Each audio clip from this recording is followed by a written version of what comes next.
Assalamualaikum warahmatullahi wabarakatuh. Halo semuanya, perkenalkan, nama saya Lulita Rahmawati Putri. Di sini saya akan mempresentasikan mengenai prinsip etis dalam berbisnis serta etika dan lingkungan perusahaan pada mata kuliah Etika dan Hukum Bisnis yang diampu oleh Bu Endah Marendah Ratna Ningtyas SEMM. Pertama, pengertian etika dan hukum bisnis. Secara umum, etika bisnis merupakan acuan cara yang harus ditempuh oleh perusahaan untuk mencapai tujuan yang telah ditentukan. Oleh karena itu, etika bisnis memiliki prinsip-prinsip umum yang dijadikan acuan dalam melaksanakan kegiatan dan mencapai tujuan bisnis yang dimaksud. Adapun prinsip-prinsip etika bisnis tersebut sebagai berikut.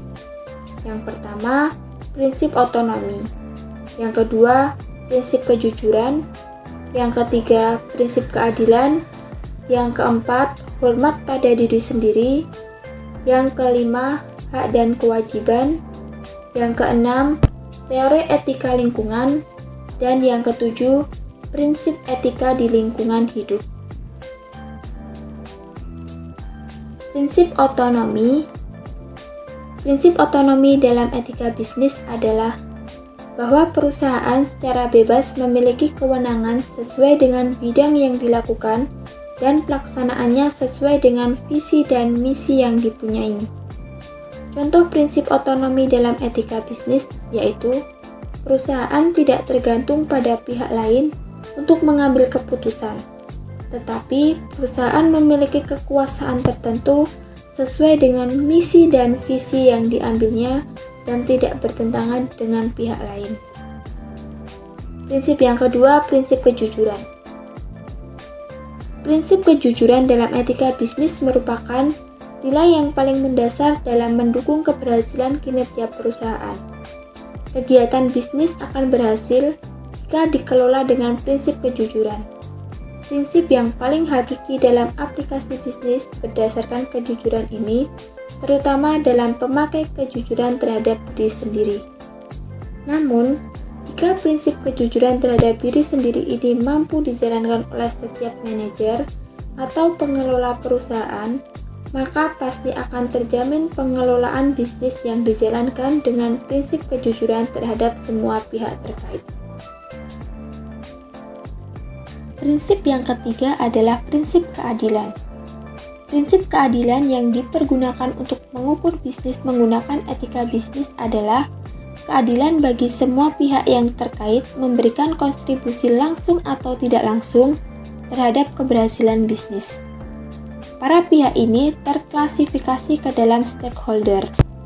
Oleh karena itu, semua pihak ini harus mendapat akses positif dan sesuai dengan peran yang diberikan oleh masing-masing pihak ini pada bisnis. Semua pihak harus mendapat akses layak dari bisnis.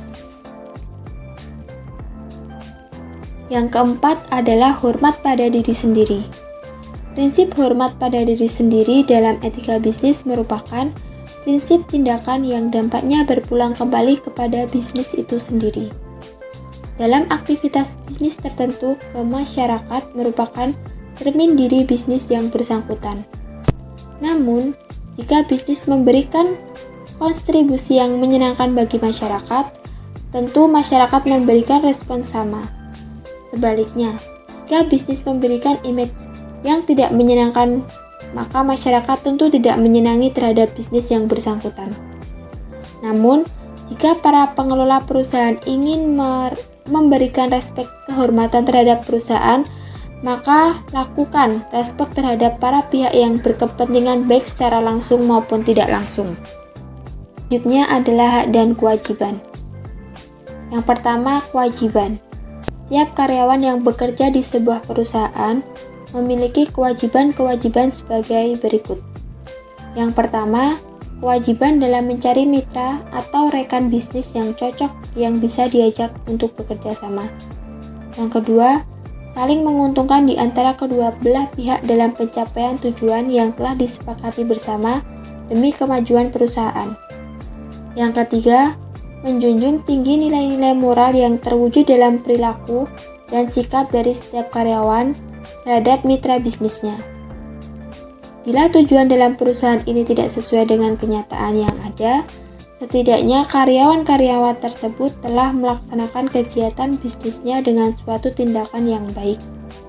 Lalu, bagian sumber daya manusia perusahaan akan mencoba untuk menganalisis sebab timbulnya bisnis tidak sesuai dengan tujuan perusahaan dan menemukan di mana terjadinya letak kesalahan serta mencari solusi yang tepat untuk menindaklanjuti kembali agar bisnis yang dijalankan dapat meningkat secara pesat seiring berkembangnya waktu. Untuk selanjutnya adalah hak. Hak etika bisnis juga sangat diperlukan, yaitu diantaranya yang pertama, hak untuk mendapatkan mitra bisnis antar perusahaan. Yang kedua, hak untuk mendapatkan perlindungan bisnis. Ketiga, hak untuk memperoleh keuntungan bisnis. Dan yang keempat, hak untuk memperoleh rasa aman dalam berbisnis. Selain itu, dalam berbisnis, setiap karyawan dalam suatu perusahaan juga dapat mementingkan hal-hal yang lebih utama, seperti kepercayaan, keterbukaan, kejujuran, keberanian, keramahan, dan sifat pekerja keras, agar terjalinnya bisnis yang saling menguntungkan di antara kedua belah pihak bisnis tersebut. Prinsip yang selanjutnya adalah teori etika lingkungan. Yang pertama adalah antroposentrisme. Antroposentrisme adalah teori etika lingkungan yang memandang manusia sebagai pusat dari sistem alam semesta. Manusia dan kepentingannya dianggap yang paling menentukan dalam tatanan ekosistem dan dalam kebijakan yang diambil dalam kaitan dengan alam, baik secara langsung atau tidak langsung. Oleh karenanya, alam pun hanya dilihat sebagai objek, alat dan sarana bagi pemenuhan kebutuhan dan kepentingan manusia. Alam hanya alat bagi pencapaian tujuan manusia. Alam tidak mempunyai nilai pada diri sendiri. Yang kedua, biosentrisme. Etika lingkungan biosentrisme adalah etika lingkungan yang lebih menekankan kehidupan sebagai standar moral, sehingga bukan hanya manusia dan binatang saja yang harus dihargai secara moral, tetapi juga tumbuhan.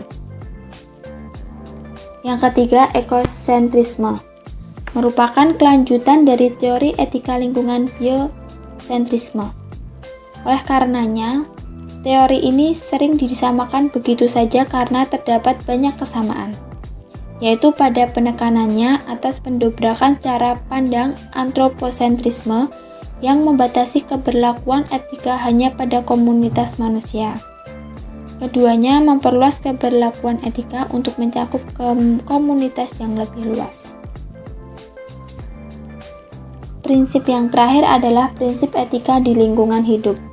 Yang pertama, sikap hormat terhadap alam, yang mempunyai hak untuk dihormati, tidak saja karena kehidupan manusia tergantung pada alam, tetapi terutama karena kenyataan ontologis bahwa manusia adalah bagian integral dari alam.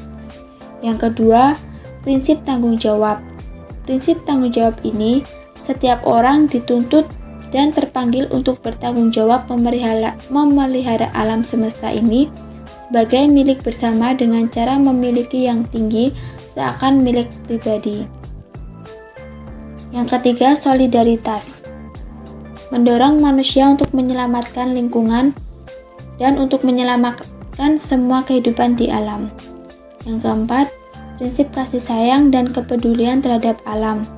Prinsip kasih sayang dan kepedulian terhadap alam merupakan prinsip moral yang artinya tanpa mengharapkan balasan. Yang kelima, prinsip tidak merugikan. Prinsip tidak merugikan alam secara tidak perlu melakukan tindakan yang merugikan atau mengancam eksistensi makhluk hidup lainnya. Yang keenam, prinsip hidup sederhana dan selaras dengan alam. Prinsip ini menekankan pada nilai, kualitas, cara hidup, dan bukan kekayaan sarana standar material. Yang ketujuh, prinsip keadilan ini lebih ditekankan pada bagaimana manusia harus berperilaku satu terhadap yang lain dalam keterkaitan dengan alam semesta dan bagaimana sistem sosial harus diatur. Yang kedelapan, prinsip demokrasi alam semesta yang sangat beraneka ragam. Demokrasi memberi tempat yang seluas-luasnya bagi perbedaan, keanekaragaman, dan pluralitas. Oleh karena itu, orang yang peduli terhadap lingkungan adalah orang yang demokratis. Yang kesembilan adalah prinsip integritas moral. Prinsip ini menuntut pejabat publik agar mempunyai sikap dan perilaku terhormat serta memegang teguh prinsip-prinsip moral yang mengamankan kepentingan publik. Demikian presentasi dari saya, kurang lebihnya saya mohon maaf. Assalamualaikum warahmatullahi wabarakatuh. Sampai jumpa kembali.